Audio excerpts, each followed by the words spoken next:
Merci, Monsieur le Premier vice-président. Madame la vice-présidente, chers collègues, ce rapport portant sur le financement des travaux de sécurisation des passages à niveau est à replacer dans le contexte plus large de la tendance longue des collectivités locales à se substituer par nécessité aux carences de l'État ou des entités qui l'administrent.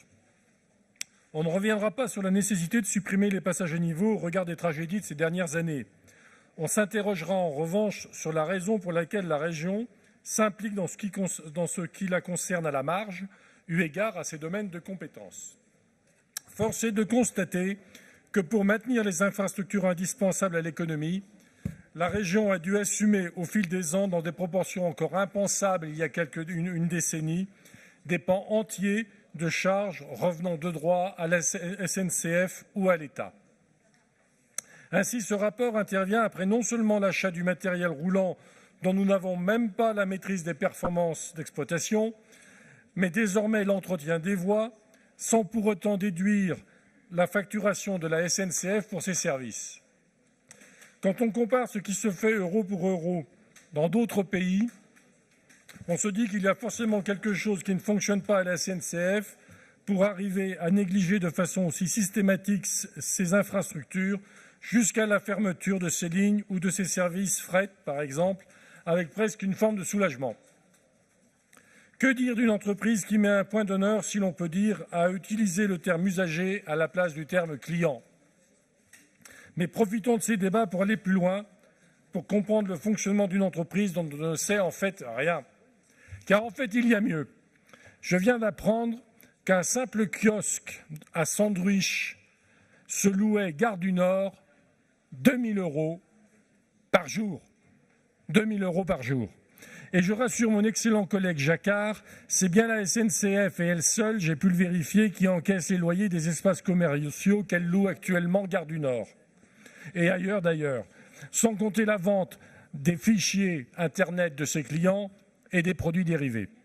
Au vu de la tendance longue de réduction constante du service gare contre leur régularité, on est en droit de s'interroger sur le modèle économique non avoué de la SNCF. Il est même probable que, comme le lait pour la ferme de 1000 vaches, le transport de voyageurs ne soit devenu qu'un sous-produit. Et même là, par chantage pour un service vital, la SNCF arrive à en décharger le coût sur des collectivités locales qui n'en ont pas le choix. Notez que dans cette affaire, je n'incrimine pas du tout le personnel roulant qui a le mauvais rôle. En contact direct avec les usagers, il a le travail le plus contraignant et il est en bas de la chaîne alimentaire. On en vient à la conclusion que la SNCF est une entité opérant avant tout au bénéfice de ses cadres et employés les plus privilégiés, parmi lesquels les 9000 délégués syndicaux, 1 pour 14, 2200 équivalents emplois à temps plein et 800 instances syndicales. Rien qu'en Île-de-France, on compte 6 comités d'entreprise avec 70 élus et leurs suppléants, 1 millier de délégués, du personnel titulaire et suppléant et 84 comités d'hygiène. Monsieur le Président, chers collègues, si j'ai fait cette digression, c'est pour mettre le doigt sur le danger de tendre la perche à la SNCF Réseau et à la FIT, qui règle la question des passages à niveau, qui n'attendent que ça et qui testent jusqu'où nous sommes prêts à aller. Normalement, le financement de la suppression des passages à niveau prioritaires est couvert à 50% par l'Agence de financement des infrastructures de transport de France et 50% en local. Pour sa part, SNCF Réseau investit une quarantaine de millions d'euros par an.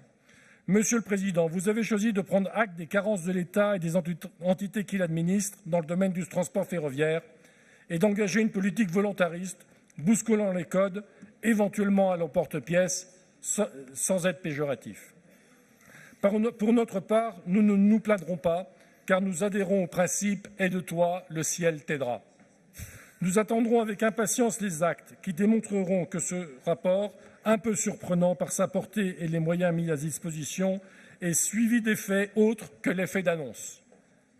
Allant au bout du geste, il convient aussi que dorénavant, nos contributions au transport ferroviaire ne soient plus à fond perdu, mais converties à l'avenir en actifs.